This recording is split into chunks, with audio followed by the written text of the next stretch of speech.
तो यहाँ पे बात करते हैं, सबसे पहले फर्स्ट क्वेश्चन पे आते हैं 51 पे कि सोडा वाटर का पीएच मान कितना होता है। ठीक है, तो इसका जो करेक्ट आंसर होगा वो होगा यहाँ पे 7 से अधिक। ठीक है, जो सोडा वाटर का जो पीएच मान होता है 7 से अधिक। तो ध्यान रखिएगा, 7 से अगर ऊपर की बात करा जाए और 7 से नीचे की बात करा जाए तो 7 से जितने भी ऊपर होंगे वो होता है क्षार। ठीक है, और 7 से जितने भी नीचे होते हैं वो होते हैं अम्ल। ठीक, एक बात नोट रखिएगा, है ना। चलिए, और 7 पर जो होता है ये बिल्कुल यहाँ पे जो होता है वो उदासीन होता है। अगर हम बात करें पानी का, ठीक है, या वर्षा जल का, तो वो उदासीन होता है। क्लियर। चलिए नेक्स्ट क्वेश्चन पे आते हैं, किसमें भारी पानी को प्रयोग किया जाता है? भोजन बनाने में, परमाणु रिएक्टर में, बॉयलर में या अंतरिक्ष यान में? तो इसका जो करेक्ट आंसर होगा वो होगा परमाणु रिएक्टर में। और भारी पानी की बात करें यहाँ पे, ठीक है, तो इसका जो यहाँ पे इसका जो फार्मूला होता है D2O। ठीक है, चलिए नेक्स्ट क्वेश्चन पे आते हैं। नेक्स्ट यहाँ क्वेश्चन कि वह राज्य जहाँ सुल्तानपुर पक्षी विहार स्थित है। ठीक है, कई बार पक्षी अभ्यारण्य से क्वेश्चन आते, मीन्स कि अभ्यारण्य से क्वेश्चन आते हैं, तो ध्यान रखिएगा एक आध क्वेश्चन, 2 क्वेश्चन इससे आएंगे तो आप इससे रिलेटेड सभी स्टेट में जितने भी राज्य में अलग अलग जगह पे ये विहार हैं, जो भी वन विहार हैं, उनको जरूर याद रखें। ठीक, चलिए तो यहाँ पे बात किया जा रहा है कि सुल्तानपुर पक्षी विहार कहाँ स्थित है। तो इसका करेक्ट जो आंसर होगा वो होगा यहाँ पे C नंबर आंसर होगा, हरियाणा। ठीक है, तो ये जो है बिहार जो हरियाणा राज्य के गुड़गांव जिले में स्थित है। ठीक, चलिए अब आते हैं नेक्स्ट क्वेश्चन पे कि निम्नलिखित में किस गैस में वृद्धि के कारण भूमंडलीय तापमान में वृद्धि होती है? तो वायुमंडल अगर बात करें यहाँ पे, भूमंडलीय मीन्स कि वायुमंडल में तापमान अगर वृद्धि होता है, इसका रीज़न क्या है? Ozone, sulphur dioxide, carbon dioxide या ऑक्सीजन? तो उसका जो करेक्ट आंसर होगा वो होगा D नंबर आंसर होगा। ठीक है, कार्बन डाइऑक्साइड। हालांकि इसके और भी बहुत सारे रीज़न हो सकते हैं। ठीक है, जैसे क्या आपका हो सकता है ओजोन की, अगर यहाँ पे बात कर दें, यहाँ जो ऑप्शन था इसको छोड़कर अगर बात करें, जैसे कि कार्बन डाइऑक्साइड था ही। ठीक है, तो ये कई सारे रीज़न बन जाते हैं, है ना। चलिए, जिसमें कि कार्बन डाइऑक्साइड भी था, मीथेन भी था, ठीक है, नाइट्रस ऑक्साइड भी होता है, जलवाष्प भी होता है आदि। ये सब ग्रीन हाउस गैसें की मात्रा में वृद्धि करने के कारण इसमें जो होते हैं भूमंडलीय ताप में वृद्धि होती है। ठीक है, और अगर बात करें ग्रीन हाउस गैसेस का, जिसमें कि आपका आ जाता है ओजोन आ जाता है, जलवाष्प आ जाता है। ठीक है, चलिए अब नेक्स्ट क्वेश्चन पे आते हैं, आहार श्रृंखला में पौधे वास्तव में होते क्या हैं? ठीक है, तो पौधे जो वास्तव में होते हैं वो होते हैं प्रोड्यूसर। प्रोड्यूसर का मतलब होगा यहाँ पे उत्पादक। ठीक है, प्रोड्यूसर का मतलब होगा उत्पादक। तो करेक्ट आंसर जो होगा B नंबर आंसर होगा। ठीक है, इसका आंसर होगा प्रोड्यूसर। चलिए नेक्स्ट है कि वायुमंडल में नाइट्रोजन की प्रतिशतता कितनी होती है, लगभग कितनी होती है? तो इसका जो करेक्ट आंसर होगा वो होगा D नंबर आंसर होगा। ठीक है, 78 होगा इसका करेक्ट आंसर, 78%। नेक्स्ट आते हैं बचेंद्री पाल, इनमें से प्रसिद्ध हैं, किसके लिए प्रसिद्ध हैं बचेंद्री पाल? तो हालांकि अब इस तरह के क्वेश्चन जल्दी एग्जाम में पूछे नहीं जाते, जो करंट अफेयर से रिलेटेड होते थे, हाल फिलहाल में जो भी स्पोर्ट्स से रिलेटेड होता है उनका सवाल पूछा जाता है, लेकिन ठीक है, जानकारी के लिए ज़रूरी है। तो भारोत्तोलन बिल्कुल नहीं, खेलकूद या बिल्कुल नहीं, मुक्केबाजी बिल्कुल नहीं, बल्कि होगा इसका पर्वतारोहण के लिए, ठीक है, जानी जाती हैं। ठीक है, ये पर्वतारोहण के लिए जानी जाती हैं और विश्व की सर्वोच्च पर्वत चोटी माउंट एवरेस्ट पर चढ़ने वाली प्रथम भारतीय महिला भी हैं। ठीक है, ये प्रथम भारतीय, फर्स्ट इंडियन ये वुमेन है। ठीक है, जो माउंट एवरेस्ट पे की जो सबसे ऊंची चोटी उस पर चढ़ी थी। ठीक है, चलिए आगे बढ़ते हैं। किससे एल्युमिनियम का निष्कर्षण किया जाता है? तो इसका जो करेक्ट आंसर होगा वो होगा बॉक्साइट, C नंबर इसका करेक्ट आंसर होगा, है ना। एल्युमिनियम का जो होता है निष्कर्षण मुख्यतः किससे निकलता है? इसका जो प्रमुख अयस्क है वो है बॉक्साइट। ठीक, चलिए, और अगर इसका रासायनिक नाम की बात करें, ठीक है, इसका अगर रासायनिक नाम की बात करें तो रासायनिक नाम क्या होता है भाई? रासायनिक नाम नोट कर सकते हैं यहाँ पे, हाइड्रेट एल्यूमिना। ठीक है, हाइड्रेटेड एल्यूमिना। ठीक है, नोट कर लीजिएगा, एग्जाम में कई बार पूछे जा सकते हैं। चलिए आते हैं नेक्स्ट क्वेश्चन में। इनमें मीथेन मौजूद नहीं होता, किस में मीथेन मौजूद नहीं होता है? यहाँ पे 4 ऑप्शन आपके सामने दिख रहे होंगे, इंडेन, जैव gas, marsh gas, fire dam. जो करेक्ट आंसर होगा वो होगा इंडेन। ठीक है, मीथेन गैस मुख्यतः जो होते हैं मार्स गैस, जैव गैस एवं फायर डैम में मौजूद होते हैं, है ना। अगर बात करें इंडेन, इंडेन का मतलब होगा यहाँ पे एलपीजी से रिलेटेड है, ठीक है, एलपीजी लिक्विड पेट्रोलियम गैस से रिलेटेड, जिसमें कि क्या क्या मौजूद होता है एलपीजी में, मुख्यतः प्रोपेन, ठीक है, प्रोपेन मौजूद होता है, और क्या होता है इसमें, ब्यूटेन, ठीक है, ब्यूटेन, प्रोपेन एंड ब्यूटेन इसमें शामिल रहते हैं। चलिए नेक्स्ट क्वेश्चन है, पारा थर्मामीटर का आविष्कार किसने किया? तो ये वेरी वेरी इंपॉर्टेंट क्वेश्चन बन जाता है, ठीक है, आविष्कार से एक आध क्वेश्चन पूछे जा सकते हैं। तो इसका जो करेक्ट आंसर होगा वो होगा फ़ारेनहाइट, ठीक है, सी नंबर इसका करेक्ट आंसर होगा, सी नंबर इसका करेक्ट आंसर नोट कर लेंगे, ठीक। चलिए नेक्स्ट क्वेश्चन पे आते हैं, महसू एक प्रकार का लोक नृत्य है, ये वेरी वेरी इंपॉर्टेंट क्वेश्चन है, लोक नृत्य आजकल काफ़ी सारे क्वेश्चन पूछे जा रहे हैं गाइस, तो इसे जरूर आप नोट कर लेंगे कि महसू एक प्रकार का लोक नृत्य है, वो किस राज्य से संबंधित है? तो इसका जो करेक्ट आंसर बनेगा वो होगा सी नंबर आंसर होगा हिमाचल प्रदेश, ठीक है। चलिए आगे बढ़ते हैं सवाल पे कि हमारा राष्ट्रीय गीत क्या है? तो हमारा राष्ट्रीय गीत सभी को पता होगा, बहुत इजी क्वेश्चन है, ठीक, वंदे मातरम जो कि हमारा राष्ट्रीय गीत है। अब इससे रिलेटेड कुछ क्वेश्चन फैक्ट याद रख लें, ठीक है, कि अगर इसकी बात करें कि गीत कब बनाया गया था, भारत का ये राष्ट्रगीत कब बना था, तो नोट कर लीजिएगा 24 जनवरी, ठीक है, 1950 में इसे क्या किया गया था, पहली बार इसे अपनाया गया था या फिर बनाया गया था। और इसके जो प्रसिद्ध लेखक हैं, ठीक है, इसके लेखक के बारे में नोट कर लें, लेखक कौन है, बंकिम चंद्र चटर्जी, ठीक है, बंकिम चंद्र चटर्जी, नोट कर लीजिएगा, ठीक है। बंकिम चंद्र चटर्जी जी ने ये वंदे मातरम जो है गीत गाया था, और 24 जनवरी 1950 में इसे अपनाया गया, ठीक। और यह गीत किस में लिखा गया था, किस उपन्यास में लिखा गया था? इनके जो उपन्यास थे, ठीक है, बंकिम चंद्र चटर्जी जी का एक उपन्यास है आनंद मठ, ठीक है, आनंद मठ जो था उसी उपन्यास से ये लिया गया है। और अगर सबसे पहले कब गाया गया था, तो याद रखें इससे बहुत सारे फैक्ट है, जैसे कि सर्वप्रथम 1896 में, ठीक है, 1896 की अगर बात करें तो भारतीय राष्ट्रीय कांग्रेस के वार्षिक अधिवेशन में ये पहली बार, ठीक है, पहली बार इसे क्या किया गया था, इसे गाया गया था। तो ये 3-4 फैक्ट है, इससे आप जरूर याद करें, ठीक। चलिए अब आते हैं नेक्स्ट क्वेश्चन पे, किस राज्य में प्रत्येक वर्ष जुलाई में खर्ची पूजा, खर्ची फेस्टिवल मनाई जाती है? ये भी वेरी वेरी इंपॉर्टेंट क्वेश्चन में से बन जाता है, क्योंकि आजकल फेस्टिवल से भी एक आध क्वेश्चन पूछे जाने लगे हैं। तो इसका करेक्ट आंसर जो होगा वो होगा सी नंबर आंसर त्रिपुरा, ठीक है। चलिए अब आगे बढ़ते हैं सवाल पे। यहाँ पे देखिए निम्नलिखित में से सही जोड़ा कौन सा होगा?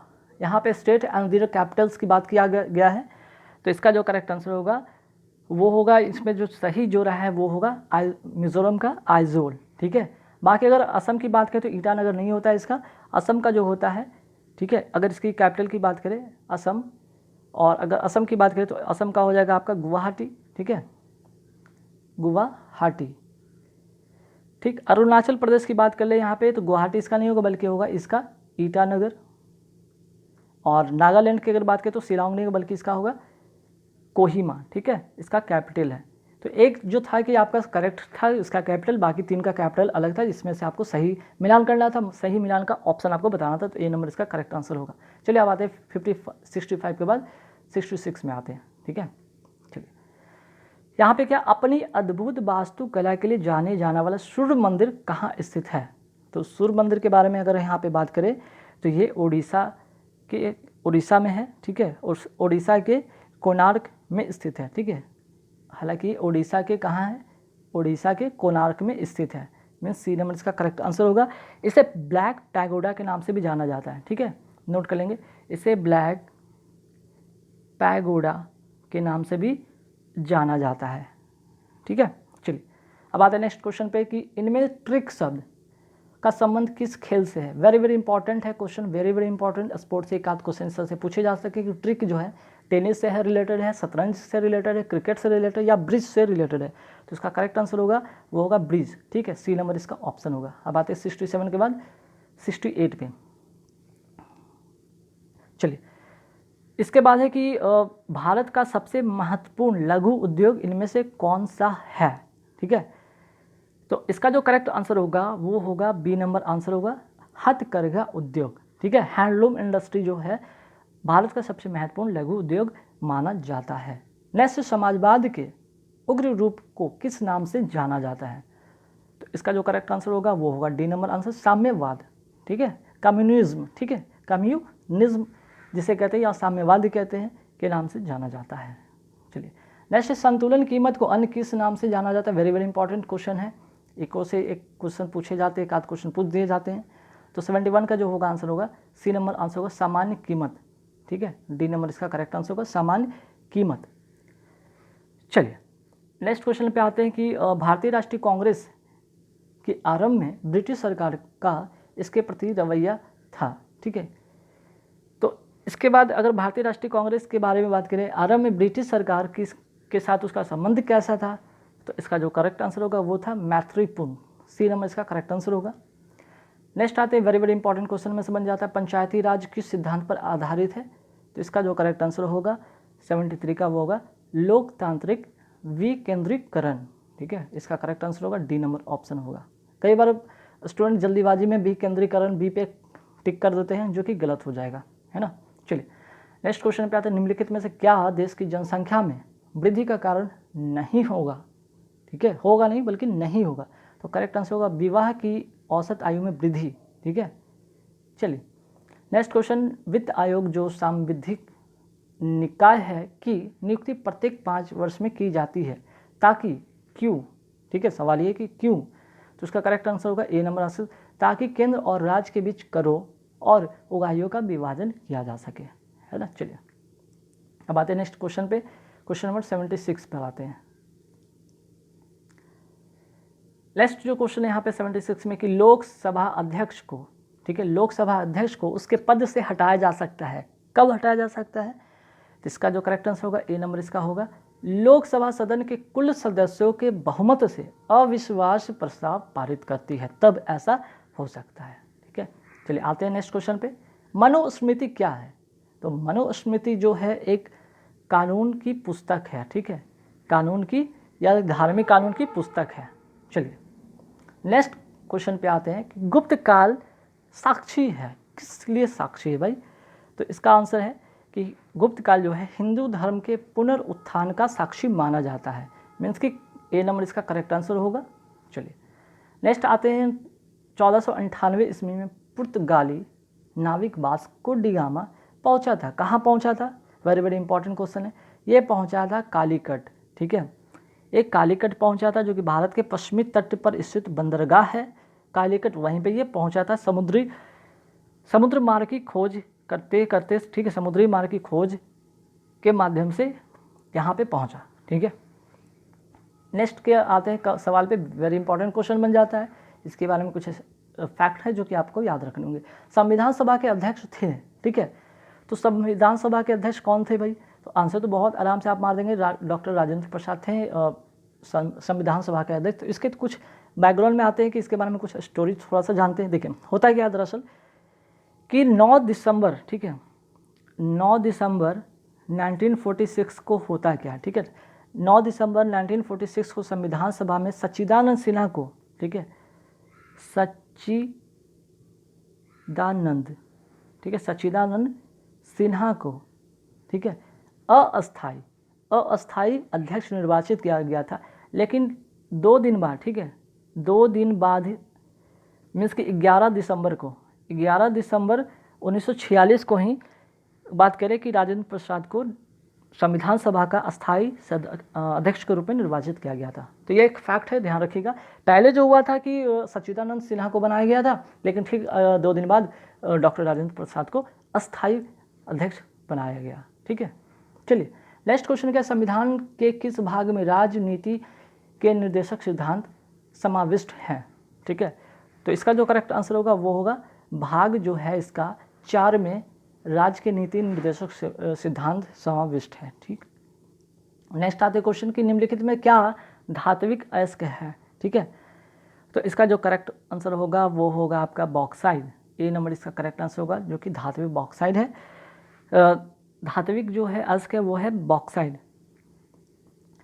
तो चलिए इसका जो अभी बताया था कि रासायनिक नाम की अगर बात करें तो हाइड्रेटेड एल्यूमिना है, ठीक है। चलिए यह अयस्क सर्वप्रथम फ्रांस के बॉक्स नामक स्थान पर पाया गया था, इसलिए इस अयस्क का नाम बॉक्साइड पड़ा। एक स्टोरी है छोटा सा जिसे जान लेंगे आप लोग। नेक्स्ट क्वेश्चन आते हैं निम्नलिखित में से खरीफ फसल कौन सी है, तो खरीफ फसल इसका जो करेक्ट आंसर होगा वो होगा चावल, ठीक है। हालांकि इसमें और भी चीज़ें शामिल हैं, और कौन कौन से हैं जो कि आपका खरीफ फसल में आता है, जैसे हो गया धान, नोट करना चाहिए तो नोट करें, धान हो गया जिसे चावल कहते हैं, मक्का हो गया, ठीक है, बाजरा हो गया, ज्वार हो गया, मूंग हो गया, ठीक है, गन्ना हो गया, मूंगफली हो गया, मूंगफली हो गया, ठीक है। तो ये जितने भी कुछ मैं बताया जैसे कि चावल, मक्का, बाजरा, ज्वार, मूंग, मूंगफली, गन्ना, ये सभी क्या है, खरीफ फसल है, ठीक है। चलिए आगे बढ़ते सवाल पे कि भारत में निम्नलिखित किस राज्य में अनुकूल लिंग अनुपात है, तो इसका जो करेक्ट आंसर होगा वो होगा डी नंबर ऑप्शन केरल, ठीक। चलिए नेक्स्ट क्वेश्चन पे आते हैं 86 पे।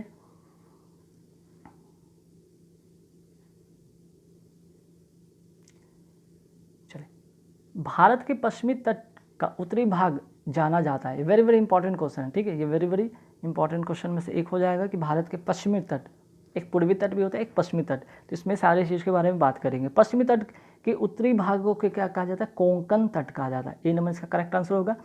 ये भारत का जो मैप देखे होंगे आप लोग, ठीक है, ये भारत का अगर हम मैप की बात करें, इस तरह से भारत का मैप आता है, ठीक है।